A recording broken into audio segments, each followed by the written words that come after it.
कजली परी के चले जाने के बाद राजकुमार अकेला पड़ गया था। अपनी पत्नी के साथ बिताए हुए पल उसे बहुत याद आ रहे थे। वे मन ही मन बहुत पश्चाताप कर रहा था। वह सदैव दुखी और अकेला रहने लगा था। वह बार बार यही सोचता, काश मैंने परी से उसके असली रूप में आने की जिद ना की होती। राजा और रानी ने उसको बहुत समझाया। बेटे, मेरी बात मान जाओ, उस परी कजली को भूल जाओ।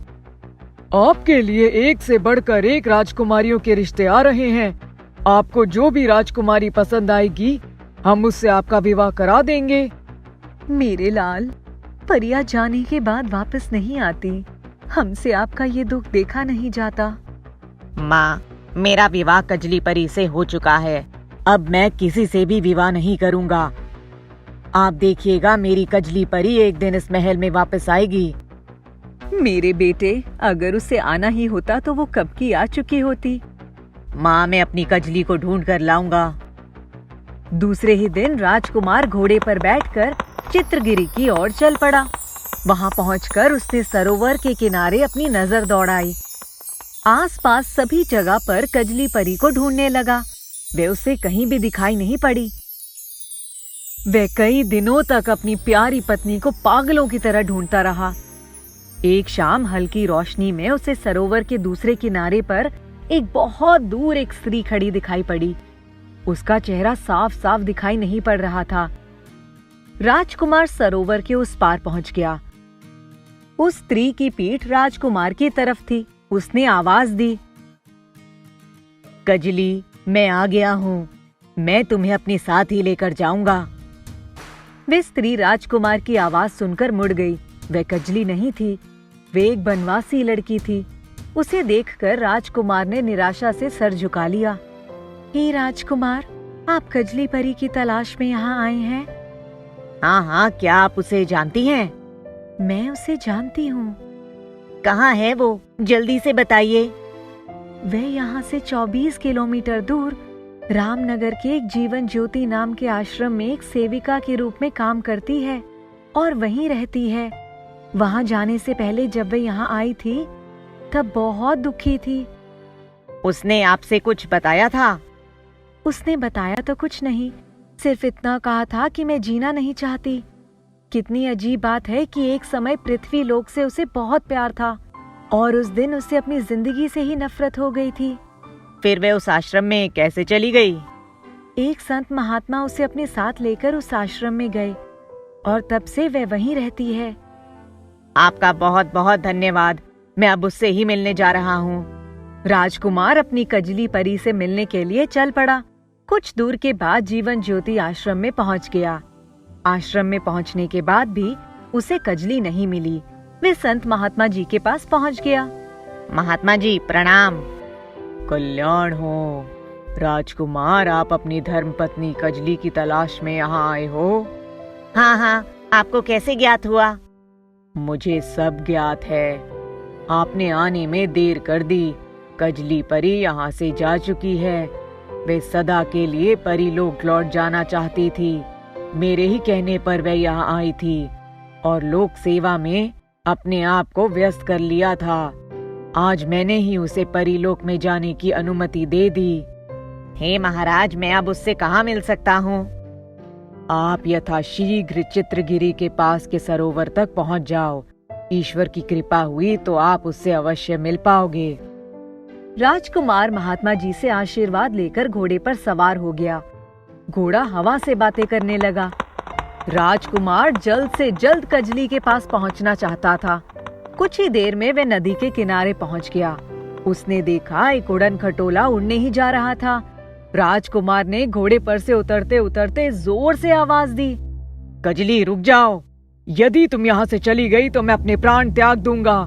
मैंने तुम्हें कहाँ कहाँ ढूंढा, तुम बिना बताए क्यों चली आई?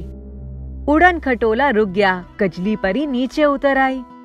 स्वामी, मैं स्वयं को नहीं बदल पाई। आप लोगों की अपेक्षा पर खरी नहीं उतर पाई। आपसे दूर रहना मेरे लिए कतई आसान नहीं था। ईश्वर ने मुझे ये अवसर भी दिया और मैं दीन दुखियों की सेवा में जुट गई। प्यारी कजली, मुझे क्षमा कर दो। मुझे अपनी गलती का एहसास हो गया है। अब तुम्हें अपने आप को बदलने की कोई आवश्यकता नहीं है। मेरे लिए तुम दुनिया की सबसे सुंदर स्त्री हो। मैं तुम्हें लेने आया हूँ, चलो मेरे साथ चलो। हाँ कजली, ये आपके पति हैं और आपसे बहुत प्यार करते हैं। अब इनके साथ अपने पत्नी धर्म का पालन करो, इनके साथ जाओ। राजकुमार और कजली परी दोनों बनवासी स्त्री से विदा लेकर घोड़े पर बैठ गए। कजली के चेहरे पर सौंदर्य की एक अप्रतिम चमक आ गई थी। राजकुमार अपनी प्यारी पत्नी कजली परी के साथ सुख से जीवन व्यतीत करने लगा। एक गांव में राजन और सारिका नाम के दंपत्ति रहते थे।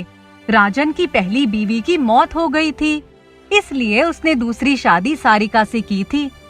राजन की पहली पत्नी से एक बेटी थी जिसका नाम गुड़िया था।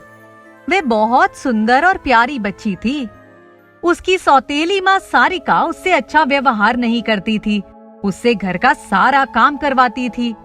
सारिका ने सवेरे सवेरे गुड़िया से चिल्लाकर कहा, अरे गुड़िया, जल्दी जल्दी उठ, कितना सोती है? आई माँ, मैं जाग चुकी हूँ। चल घर की सफाई कर, इसके बाद कपड़े भी धोने हैं। ठीक है माँ।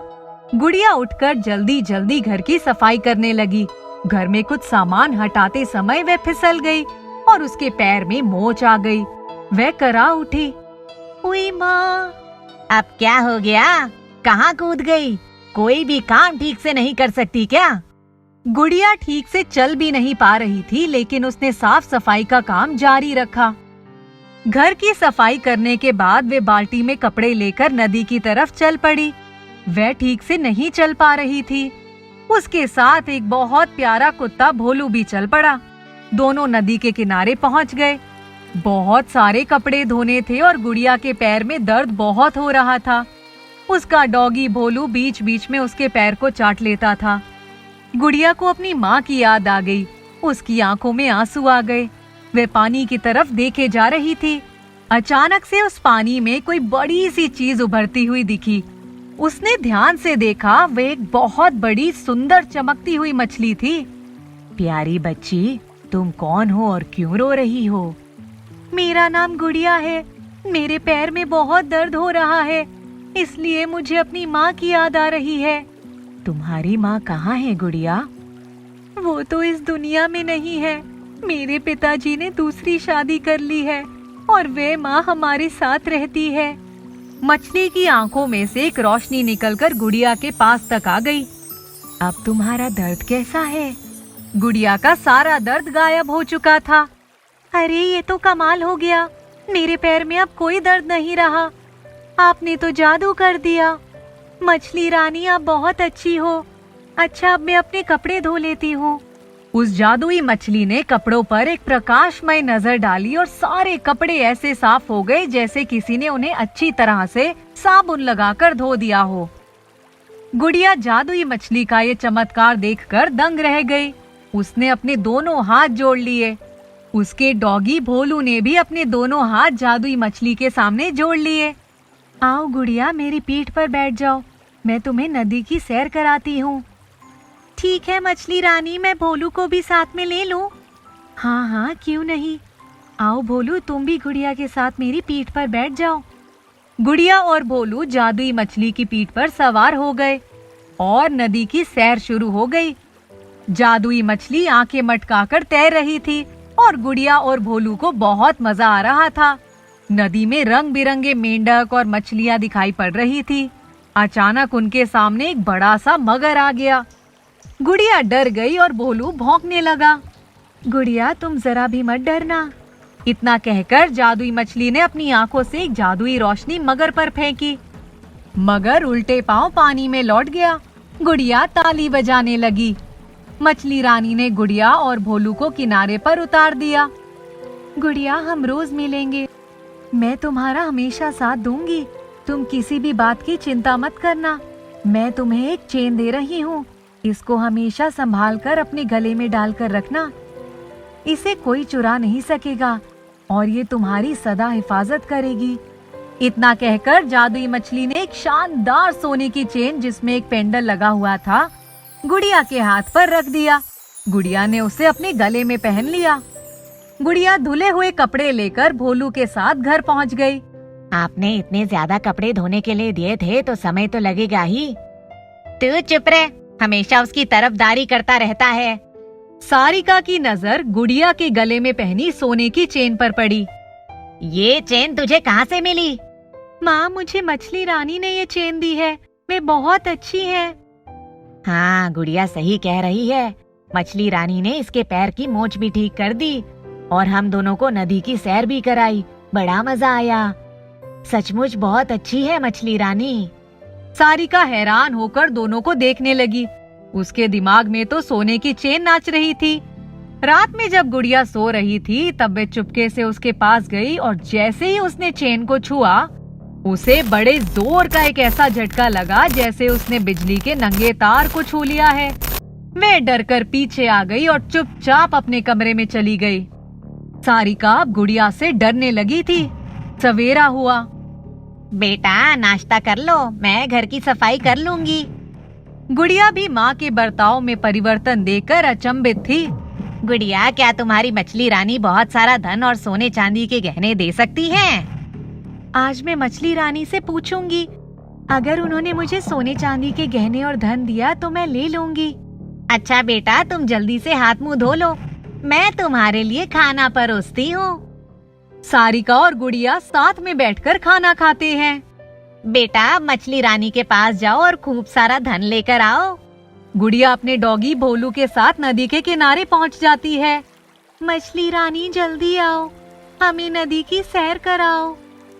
आ जाओ हे गुड़िया प्यारी, सैर की पूरी है तैयारी। गुड़िया और भोलू झट से मछली रानी की पीठ पर सवार हो जाते हैं और तेज रफ्तार से सैर शुरू हो जाती है। आपसे एक बात पूछनी है। हाँ हाँ, पूछो पूछो।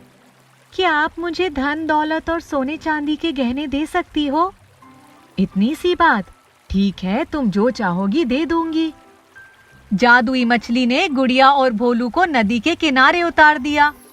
इसके बाद उसने अपनी आंखों के एक तेज प्रकाश से किनारे पर एक रथ प्रकट कर दिया और उस पर धन दौलत और सोने चांदी के गहनों से भरा हुआ एक बड़ा बक्सा भी आ गया। उसने गुड़िया को भी सुंदर वस्त्र से राजकुमारी की तरह सजा दिया। भरी संपत्ति इस पर भारी, गुड़िया रथ पर करो सवारी। गुड़िया ने दोनों हाथ से जादुई मछली को प्यार किया और भोलू के साथ रथ पर सवार हो गई।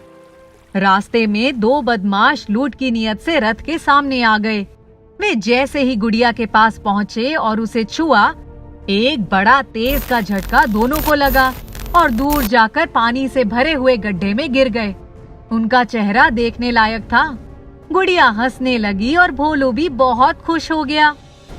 गुड़िया और भोलू जब खजाने से भरे हुए रथ के साथ घर पर पहुंचे तब सारिका सब कुछ देखकर खुशी से पागल हो गई। गुड़िया के पिता राजन भी मौके पर मौजूद थे। जब उन्हें सारी जानकारी मिली तब उसने अपनी पत्नी को समझाया। हमें भगवान ने इतना कुछ दिया है, फिर भी तुम लालच क्यों करती हो? भगवान हमें जब दे रहे हैं तो लेने में क्या ही बुराई है। सारिका की लालच बढ़ती ही गई। वे आए दिन गुड़िया से कहकर सोना चांदी धन संपदा मांगने लगी। उसकी लालच इतनी बढ़ गई कि वे धन की अधिकता से पागल हो गई। वे कभी अपने बाल नोचती, कभी जोर जोर से हंसने लगती और कभी रोते हुए बैठ जाती थी। बेटा, जादुई मछली से कहकर अपनी माँ की तबीयत ठीक करवाओ, मुझे इनकी बहुत चिंता हो रही है। गुड़िया नदी पर जादुई मछली के पास गई। मछली रानी, मेरी माँ की दिमागी हालत ठीक नहीं है, उन्हें ठीक कर दो। अधिक लालच का परिणाम सदैव बुरा होता है। गुड़िया, तुम निश्चिंत होकर जाओ, वो ठीक हो गई हैं। गुड़िया जब घर पहुंची तो उसने देखा कि उसकी माँ ठीक हो गई थी। गुड़िया बेटा, मुझे माफ कर दो, मैंने तुम्हारे साथ बहुत बुरा व्यवहार किया है, फिर भी तुमने सदा मेरे साथ अच्छा व्यवहार ही किया, मेरा हर इच्छा का सम्मान किया। मैं बहुत लालची हो गई थी, मुझे मेरी गलती का एहसास हो गया है। इतना कहकर सारिका ने गुड़िया को अपने सीने से लगा लिया। गुड़िया के पापा मुस्कुरा रहे थे। हमेशा अच्छा व्यवहार करना चाहिए, हमें अधिक लालच नहीं करना चाहिए।